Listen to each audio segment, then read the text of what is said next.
उस परेशानियों से आपको बड़े मात्रा में भुगतान जो है चुकाना पड़ सकता है। तो इस वीडियो में हम पूरी जानकारी आप लोगों के बीच शेयर करेंगे। बस आप लोगों से रिक्वेस्ट है कि वीडियो को आप लोग शुरू से लेकर अंत तक ज़रूर देखना, क्योंकि वीडियो काफ़ी इंपॉर्टेंट होने वाली है और वो कुछ बहुत ही इंपॉर्टेंट खबरें हैं जो सऊदी अरबिया से निकल के आ रही हैं कि सऊदी अरबिया से इस समय बड़ी मात्रा में छुट्टी जाने वाले प्रवासियों के लिए सऊदी गवर्नमेंट की तरफ से एक बहुत ही बड़ा नियम लागू कर दिया है। और इस नियम को हर अजनबी को जानना काफ़ी ज़रूरी है, नहीं तो कहा जाता है कि उसे एयरपोर्ट पर आने के बाद में फिर से वापस कर दिया जाएगा। तो इस वीडियो में पूरी जानकारी आप लोगों के बीच शेयर करेंगे। बस आप लोगों से रिक्वेस्ट है कि वीडियो में अंत तक ज़रूर बने रहें, क्योंकि आपके जानकारी के लिए ये बहुत ही इम्पोर्टेंट खबर है।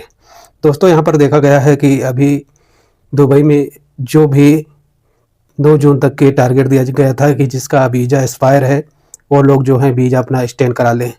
यानी कि यहाँ पर देखा गया था कि कोई ऐसे बड़े प्रोसेस के जो वीज़े हैं, जैसे गोल्डन वीज़े हैं और जो कई ऐसे प्रकार के आते हैं वीज़े, जैसे इंजीनियर हैं, बड़े कैटेगरी के जो वीज़े हैं, उन वीज़ों को छूट था। लेकिन कुछ जो छोटी कैटेगरी के वीज़े थे उन पर दुबई और यूएई गवर्नमेंट ने एक बड़ा अपडेट दिया था कि जिसका वीज़ा एक्सपायर हो गया है, जिसकी आईडी एक्सपायर हो गई है, वो 9 जुलाई तक वो बनवा सकते हैं बहुत ही आसानी से। लेकिन दोस्तों, यहाँ पर अब देखा गया है कि 9 जुलाई ख़त्म होने के बाद में दुबई गवर्नमेंट ने बहुत ही बड़ा अपडेट दिया है और अपडेट के मुताबिक ये बताया है कि कोई भी भारतीय नागरिक है या पाकिस्तानी है या बांग्लादेशी है, अगर उसका वीज़ा एक्सपायर हो गया है तो अभी जुलाई तक छोड़ दिया गया है कि जुलाई में आप अपना वीज़ा जो है एक्सटेंड करवा लें। नहीं तो देखा जाता है कि आपके ऊपर जो है ओवर स्टे चार्ज और बड़े मात्रा में जुर्माना जो है आपको पे करना पड़ेगा। और यही नहीं देखा जाता है कि कानूनी कार्रवाई की प्रक्रिया के हिसाब से कहा गया है कि उस व्यक्ति के ऊपर बड़े जुर्माने लगाए जाएंगे और देखा जाता है कि उसे डिपोर्ट भी कर दिया जाएगा। तो अगर आप लोग यूएई में रह रहे हैं, दुबई में रह रहे हैं, अगर आपका वीज़ा एक्सपायर हो गया है और कोई मुश्किलें की वजह से अभी तक आप वीज़ा एक्सटेंड नहीं करा पाए हैं, तो उसे एक्सटेंड कराने की कोशिश करें। और नहीं तो वरना देखा जाता है कि आपके ऊपर ओवर स्टे का जुर्माना भी आ सकता है और कहा जाता है कि ऐसे में आपकी गिरफ्तारी होने के बाद में आपको डिपोर्ट भी कर दिया जाएगा। तो इन बातों को ख्याल रखना है। अगर दुबई में रह रहे हैं किसी स्थान पर, तो आप लोगों को नियम को फॉलो करना काफ़ी अनिवार्य कर दिया है।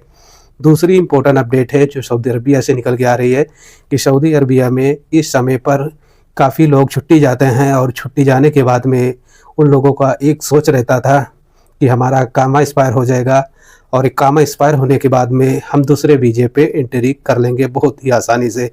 दोस्तों, पहले देखा जाता था कि कोई भी अगर छुट्टी जाता था और नहीं आता था तो उसके ऊपर 3 साल की पाबंदियाँ जो हैं पूरी तरह से सऊदी गवर्नमेंट की तरफ से लागू कर दिया जाता था। लेकिन कहा गया था कि तकरीबन 1 साल से ऊपर हो गया है, ये पाबंदियाँ जो थी पूरी तरह से हटा दी गई थी।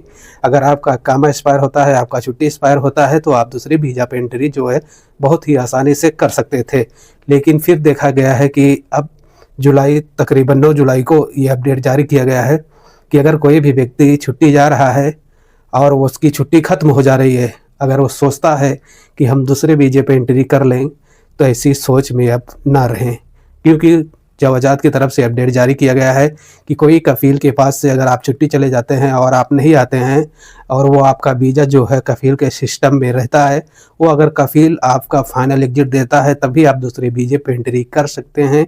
वरना देखा जाता है कि अगर आप नहीं आते हैं और आपका वीज़ा एक्सपायर हो जाता है और आपका कफ़ील जो है वीज़ा एक्सटेंड नहीं करता है, तो अगर आप देखा जाता है कि दूसरे वीज़े पे एंट्री जो है नहीं कर सकते हैं। आप 3 साल के लिए बैंड हो जाएंगे। सऊदी अरब में किसी वीज़े पर आप यात्रा नहीं कर सकते हैं। तो इन बातों को ख्याल रखना है। अगर आपको नहीं आना है तो अपने कफ़ील या अपने स्पॉन्सर से बात कर और फाइनल एग्जिट लेकर जाएं। उसके बाद में दूसरे वीज़े पर आप बहुत ही आसानी से एंट्री कर सकते हैं। और अगर आप सोचते हैं कि हम जाने के बाद में हमारा वीज़ा, हमारा कामा, हमारी आईडी जो है एक्सपायर हो जाएगी, हम फिर से दूसरा वीज़ा लेंगे और बहुत ही आसानी से सऊदी अरब चले जाएंगे।